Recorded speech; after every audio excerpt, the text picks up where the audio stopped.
So, good day.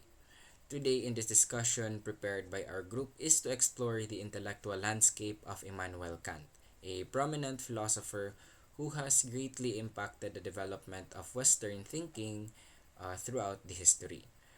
The concepts put out by this individual have not only influenced the fundamental principles of philosophy but have also had a lasting impact on our ethical reasoning, specifically in relation to deontological frameworks. So this is Immanuel Kant, one of the proponent of duty ethics that in this video that we will be discussing. So first is kilalanin muna natin kung sino si Immanuel Kant.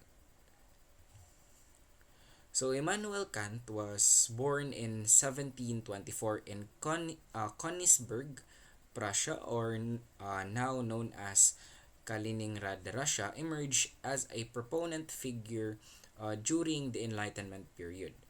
The philosophical contribution made by the individual in question encompassed a wide range of disciplines, including a metaphysics, epistemology, aesthetics, and of course ethics. Kant's distinguishing characteristics was his unwavering commitment to in comprehending the essence of human cognition and ethics. So again, Immanuel Kant is a prominent German philosopher of the 18th century. He made a significant contribution in the field of ethics through his important works, namely a groundwork of the metaphysics of morals which is published in 1785, and the critic of practical reason that is being published in 1788. In the previously mentioned books, Kant clarifies his deontological ethical framework, which is based on the categorical imperative.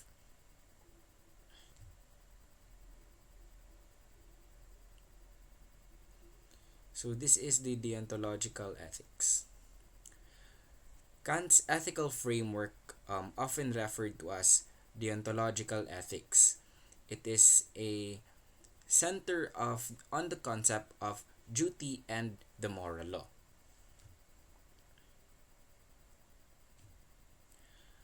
According to Kant, morality is not contingent on the consequences or the outcomes of actions, but is derived from intrinsic sense of duty.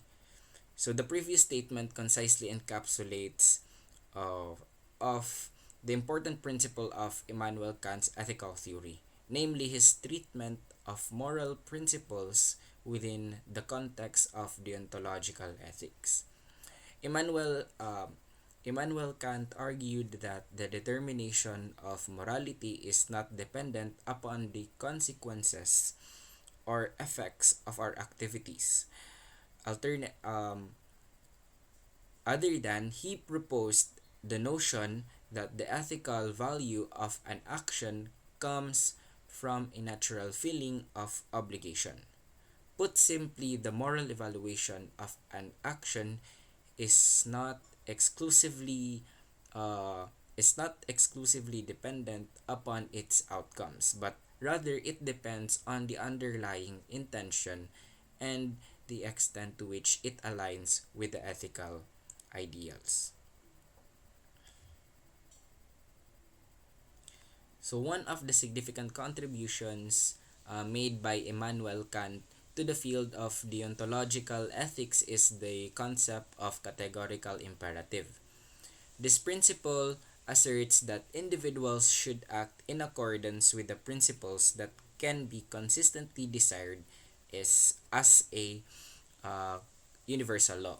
So in other words, if an activity cannot be applied as an universal principle for all individuals, it is considered as morally unacceptable. So this imperative, or the Uh, Categorical imperative dictates that moral actors should behave in accordance with the principles that can be universally applied without encountering any contradiction. So let's take for example, in a community, every community in our and every community has its set of rules. So let's say for example, the rule in a community, laging maging tapat. That rule follows the categorical imperative because if everyone in the community follows it, the community will create trust and faithfulness in each other that is being treasured, or in Tagalog, pinahahalagahan.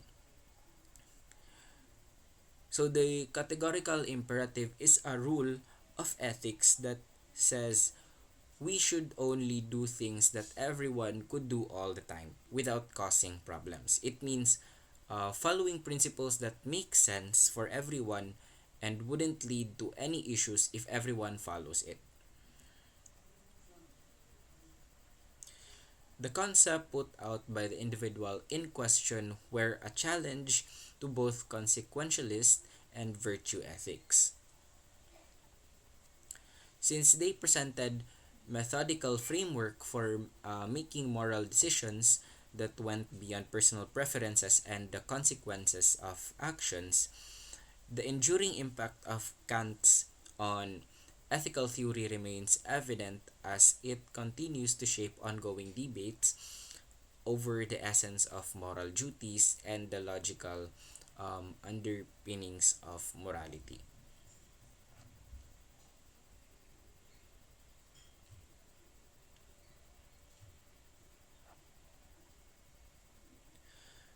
So the term deontology is rooted in the Greek word means dion, or it means duty, and logos, which means science or study.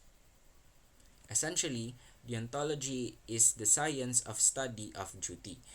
In contemporary moral philosophy, deontology represents a category of normal theories that focuses on determining which choices are morally required, forbidden, or permitted. These normative theories, specifically deontic theories, plays a crucial role in guiding and evaluating our actions based on moral principles. Deontology presents a contrasting perspective to other disciplines of moral philosophy, including virtue ethics, which focuses on evaluating the type of individual we are and ideal qualities we should aspire to possess. Virtue ethics placed significant emphasis on the growth of moral character and the development of virtues, whereas deontology focuses on the moral responsibilities and obligations that serves as guiding principles for our conduct. Another is deontology. The deontology fundamentally offers a theoretical structure of ethical decision making that centers around the notion of duty, placing emphasis on the inherent moral value of certain actions, irrespective to their outcomes. Deontological ideas, as demonstrated in the writings of Immanuel Kant, prompt us to contemplate the universality and coherence of our actions as we navigate the intricate realm of moral decision making.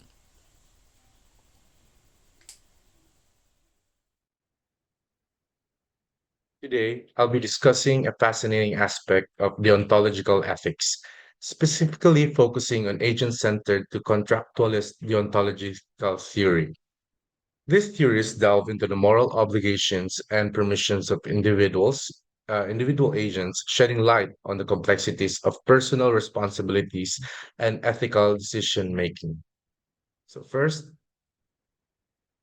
we're going to talk about agent centered deontological theories. So, to begin, let's define agent-centered deontological theories. In the realm of deontological ethics, this series categorizes moral duties based on the actions and intentions of individual agents. The classification of deontological theories often involves a distinction between agent-centered and patient-centered perspective. So the agent relative reason and action. So agent-centered theories propose that each of us possesses both permission and obligation grounded in agent-relative reason for action. These reasons are objectives and specific to the individual, emphasizing the personal nature of moral decision making. For example, parent may be thought to have special obligations to and obligations not shared by others. So that is in this topic in this bullet number three.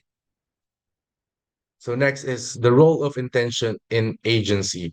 At the heart of an agent-centered theories lies the concept of agency. These theories contend that morality is intensely personal, focusing on keeping one's moral standing intact. The debate within this series on the roles centers on the role of intention and actions in constituting morally relevant agencies. The intention focus versus the action focus views are some agent centered views prioritize intentions, some asserting that our intended ends and means crucially define our agency. On the other hand, these are the views that focuses on actions, stating that certain actions such as killing innocents are prohibited. This distinction leads us to explore the doctrine of double effect, which categorically forbids certain actions if intended but allows for justification if only risked, cost, or predicted. So that is the doctrine of double effect. Next is the distinction in causation. So within agent-centered deontology, various distinctions in causation play a crucial role. This includes differentiating between causing and allowing, causing and enabling, and redirecting threats. This distinction impacts the permissibility of actions, adding complexity to the ethical frameworks. So, some focuses on mental state focus view, and is also combining intentions of actions view. Next is the common criticism. Like any ethical theories, agent-centered deontology is not without in critics. Some argue that the focus on self can be morally unattractive, potentially leading to a neglect of the greater good. Criticisms also extend to the distinction introduced by the doctrines such as doctrine of double effect, with some findings that them either morally unattractive or conceptually incoherent. So that is worries about avoidance. Concerns are raised about the potential manipulation and legalistic approach that can arise from casting obligation in agent-centered terms. So, what are the response and alternative approaches? So, in response to this criticism, individuals often find themselves drawn towards consequentialism or patient-centered deontology. Some critics attempt to develop alternative forms of agent-centered deontology, such as control theory of agency.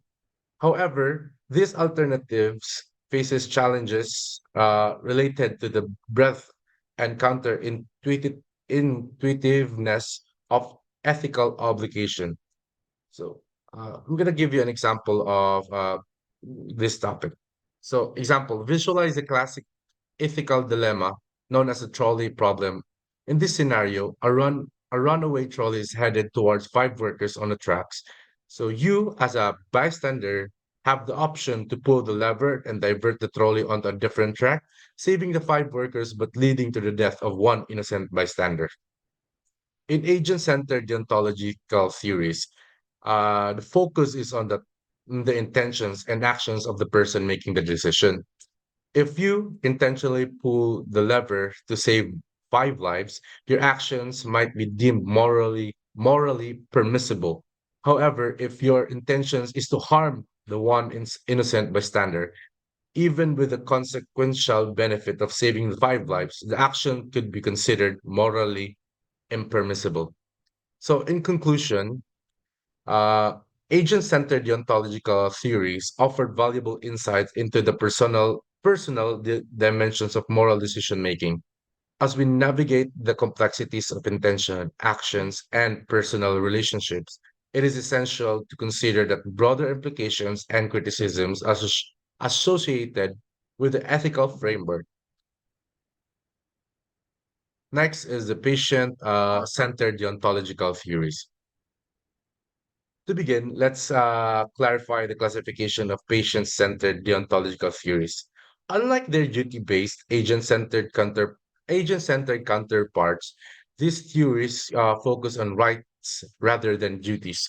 They often considered agent neutral, providing moral agents with reasons that are not contingent on individual perspective. So, what are the cores and restrictions? So, at the heart of the patient centered deontological theories lies a core and right, an individual rights against being used merely as a means for producing positive consequences without their explicit consent. This right extends to various aspects, including prohibition of using another person's body, labor, and talents without their agreement. So, next is the illustrative version of the philosophers. So, several philosophers have explored and contributed to patient-centered deontological theories. Notable figures includes Robert Nozick and Eric Mack among the libertarians, as well as Michael Otsuka, Hillel Steiner, and Peter Valentin among left libertarians. Their works reflects a commitment to the core rights against using others without consent. So let's move on to the next slide. Is that the applications to classical hypothetical cases. So, patient centered deontological offers a unique lens through which classical ethical dilemmas are examined. Take, for an instance, the trolley problem. Unlike the agent centered theories that focuses on agent mental state, patient centered theories scrutinize whether the victim's body, labor, or talents are used as means to justifying the consequences. So, in this patient-centered deontological theories, in handling other ethical dilemmas, the application of patient-centered deontological extends to various ethical dilemmas.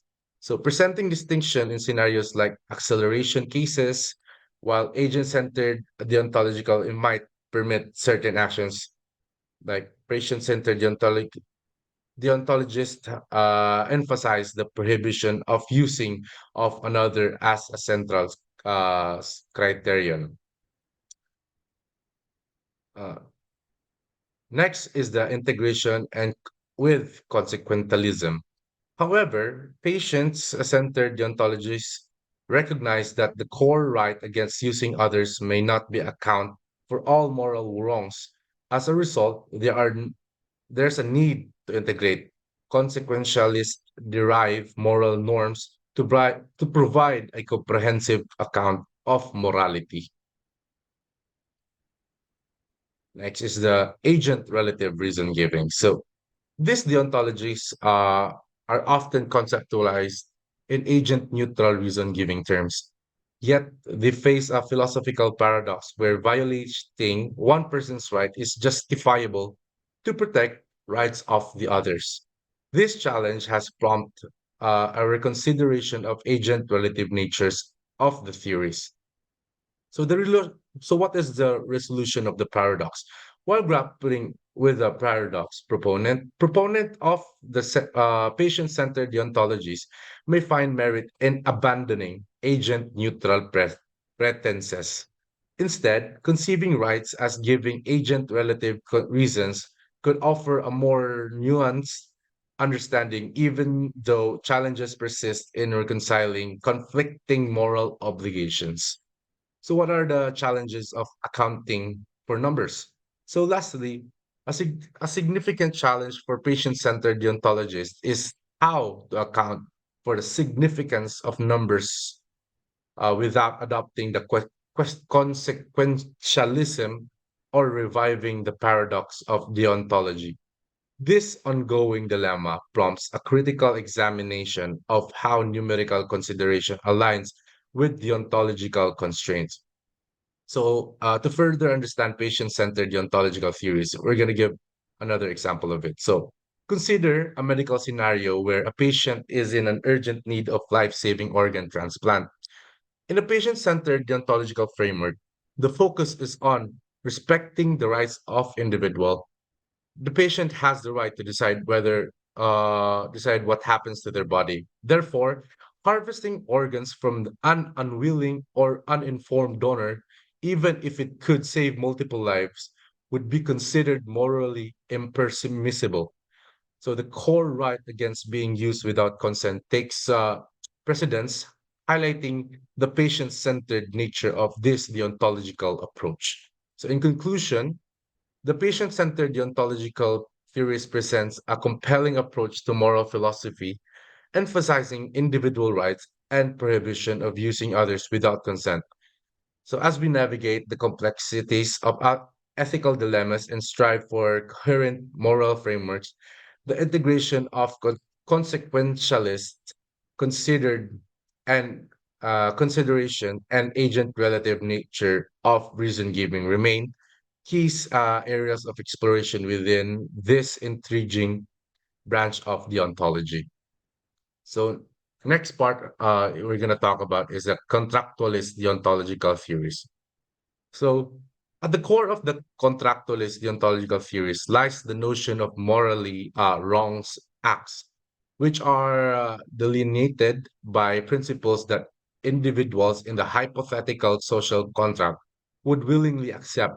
So, this perspective draws inspiration from historical social contract theories that have sought to establish the basis for moral norms within the community. So, what is the normative or metaphysical ambiguity? So, the nature of contractualist counts is marked by intriguing ambiguity. Scholars like Thomas Scanlon and David Guthrie propose that these accounts function more effectively as metaethical constructs, providing that ontological and epistemological understanding of moral notions. So, what is the patient-centered constructions? So, when viewed as a first-order normative account, the contractualist deontology aligns closely with the patient-centered approach. The central obligations within this framework is to only act in ways towards others that they have explicitly or implicitly consented to. However, the resilience on consent as a moral foundation poses challenges, with critics questioning the practical and moral legitimacy of building an entire ethical framework on individual consent. So let's talk about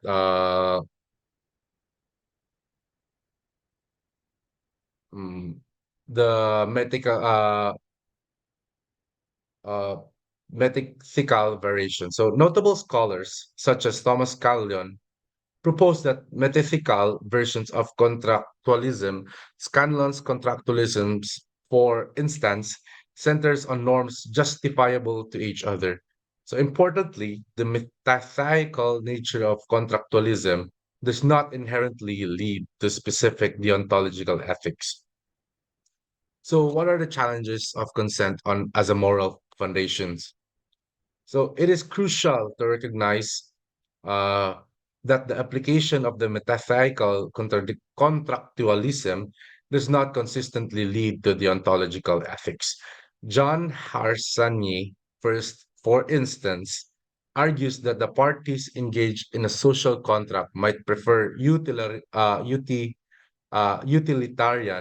principles over the proposed deontological ones. So, what are the divergent ethical outcomes of this? So, understanding that the applications of contractualist theories does not consistently yield deontological ethics is essential. Ethical outcomes may diverge based on a contextual factors, challenging us to navigate the complexities of moral decision making within a societal framework. So, to further understand this, we're going to give an example. So, imagine a small, isolated community facing a scarcity of resources. The community decides to draft a social contract to fairly distribute the available resources. According to the contractualist deontological theories, actions that violate the principles agreed upon this social contract would be deemed morally wrong. For instance, if an individual were to hoard resources beyond their fair share, contravening the agreed upon principles of resources distribution, their actions would be considered morally reprehensible within the context of contractualist deontology. So, in conclusion, contractualist deontological theories offer a nuanced perspective on morality, rooted in social contracts and consent. The interplay between normative and metaphysical considerations adds a complexity to the ethical discourse. So, challenging us to explore foundations of right and wrongs in a social context. So, thank you for listening.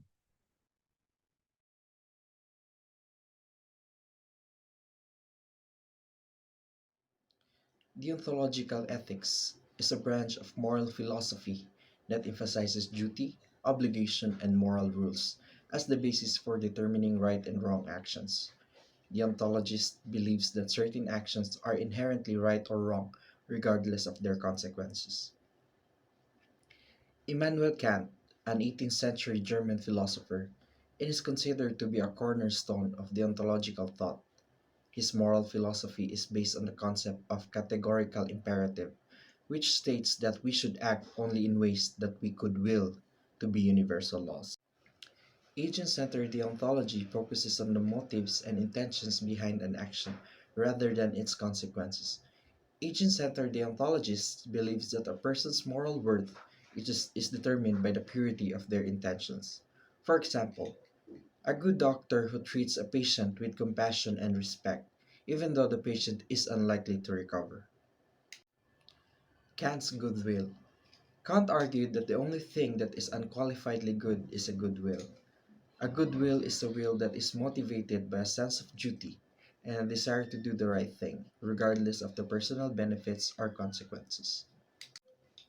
Patient centered deontology focuses on the moral worth of individuals and their right to be treated with dignity and respect. Patient centered deontologist believes that we have a duty to respect the autonomy of others and not treat them as mere means to our own ends. For example, a teacher who protects a student from bullying, even though it may mean jeopardizing their own reputation. Kant's categorical imperative states that we should act only in ways that we could will to be universal laws. In other words, we should not act in ways that we would not want everyone else to act in similar circumstances. Contractualist deontology views morality as a set of rules that are agreed upon by rational agents to ensure fair and just interactions. Contractualist believes that these rules are based on a hypothetical social contract, which is an agreement among all rational agents to abide by certain principles in order to promote the common good. For example, a society that upholds laws and agreements, even though it may not always be in the best interest of every individual. Kant's universality principle is a key tenet of contractualist deontology. It states that moral actions must be consistent with universal law that all rational agents could agree on. In other words, we should only act in ways that we could will to be universal laws, even if we know that others may not follow them. Here are the advantages of deontological theories. Personal relationships. Deontology allows individuals to prioritize their personal relationships and values without compromising their moral obligations. For instance, we may have a duty to help our family members, even if doing so may not maximize overall happiness. Supererogation and moral praiseworthiness. Deontology recognizes acts to go beyond moral requirements, allowing for acts of extraordinary kindness and selflessness. These acts, known as supererogatory acts, are not required by duty but are still considered morally praiseworthy.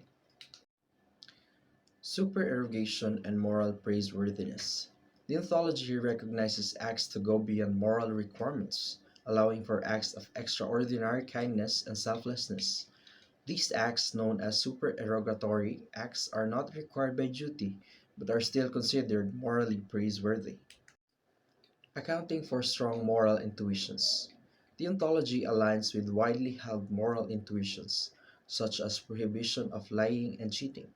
These intuitions are often difficult to reconcile with consequentialist theories, which focus on maximizing overall happiness or well being. Moral standing and accountability.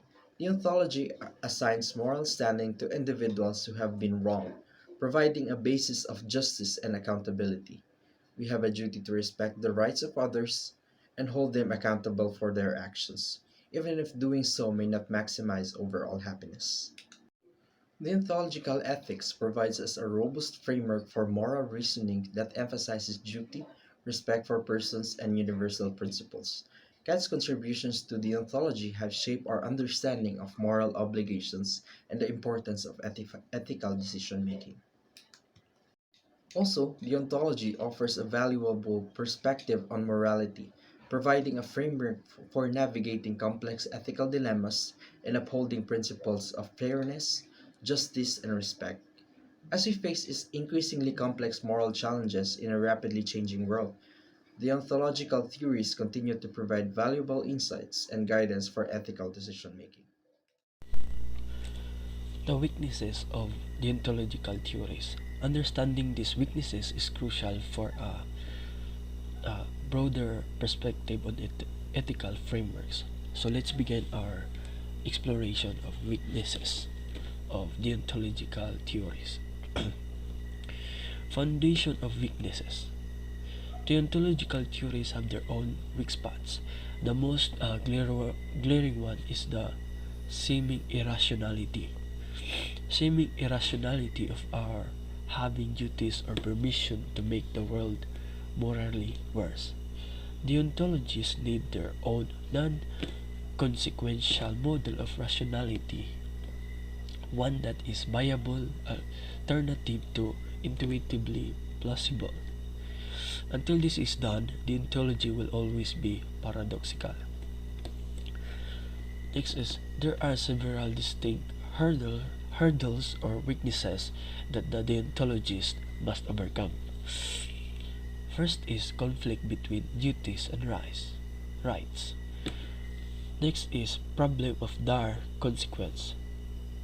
Third is manipulability of deontological doctrines. Next is paradox of relative stringency. Next is question of authority. Last but not least is moral appraisals and blameworthiness. The first weakness conflicts between duties and rights. Deontological theories struggle to resolve conflicts between certain duties and rights.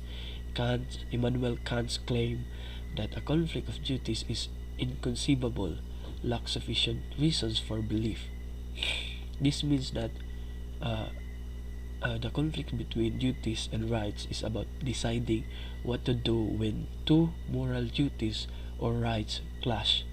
For example, balancing the duty not to lie with the right to protect someone's feelings when asked about a sensitive topic. For example, in a real life scenario, a nurse balancing patient confidentiality, which is its duty, with the obligation to warn a potential harm when a patient reveals plans to harm someone. Deontologies introduce the intending or foreseeing, doing or allowing, causing or aiding distinction as attempts to mitigate the conflicts for this weakness. For the first weakness, Second weakness is problem of dire consequence. Deontological ethics face challenge of persevering individual agency even if leads to morally worse outcomes. Patient-centered and agent-centered version of deontology both struggle to escape this moral paradox. The problem of dire consequence is about making ethical decisions when doing the morally right thing leads to harmful outcomes.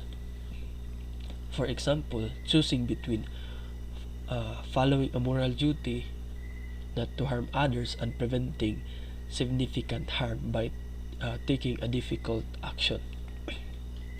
For example, in a real life scenario, a police officer facing dilemma of representing an individual's rights during an investigation or using force to prevent harms to others. Deontologists present strategies to address this dire consequence. This includes absolute adherence to norms, threshold, threshold deontology, and distinguish moral reasons from all things considered reasons. Next weakness is manipulability of deontological doctrines. Agent-centered versions of deontology can be manipulated through a strategic means to achieve morally permissible outcomes, which threatens the integrity of ethical system. Manipulability of deontological doctrines is about the risk of strategic manipulation to achieve morally permissible outcomes within ethical rules. For example, exploiting technicalities in ethical guidelines to achieve desired result without violating explicit rules. For example, in real life scenarios, a business leader strategically framing financial transactions to stay within legal and ethical boundaries while maximizing profits. Deontologists mention the doctrine of double effect and the doctrine of doing and allowing as potential source of manipulability. A fourth weakness is paradox of relative stringency. Deontological duties are considered categorical, yet some duties are seen as more stringent than others. Resolving conflict duties and determining the degree of wrongness in violating them poses theoretical challenges. Paradox of relative stringency uh, is about dealing the contradiction of considering all duties as categorical yet varying in perceived importance. Example of paradox of relative stringency is balancing the severity of different moral obligation, such as whether honesty is more important than loyalty in given situation. As an example, in real life scenario, a journalist deciding whether to prioritize revealing the truth or honesty or protecting a vulnerable source, which shows its loyalty in an investigative story. Uh, Deontologists discuss the concept of weighing duties and against each other in case of this kind of conflict. Weakness number 5. Questions of authority. Deontologists need to justify the authority of general texts in deontological ethics. Deferring to this text without a theistic justification is a challenge for many deontologists. Questions of authority is about needing to justify why specific morals, rules, or texts should be authoritative. As an example of this, exploring the basis for authority of certain ethical guidelines over others and addressing skepticism about their legitimacy. For a real-life scenario, example, individuals questioning the authority of a company's code of conduct and seeking justification for its moral directives. Uh, Deontologists explore the importance of individual agency within a secular objective morality. Last but not least, the sixth weakness, moral appraisals and blameworthiness. uh, Deontologists must grapple with the relationship between moral appraisals of acts and the blameworthiness of or praiseworthiness of agents. Holding that an act is morally wrong but the agent is morally praiseworthy creates an incoherent morality. Moral appraisals and blameworthiness is about difficulty in aligning judgments about the morality of an action with judgments about the blameworthiness or praiseworthiness of the person performing the action or the agent. As an example, determining whether someone should be praiseworthy for showing courage in a morally questionable situation. Example in real life scenarios, evaluating whether a whistleblower's revelation of corporate misconduct is morally right or praiseworthy, despite violating internal policies that uh, that shows blameworthy.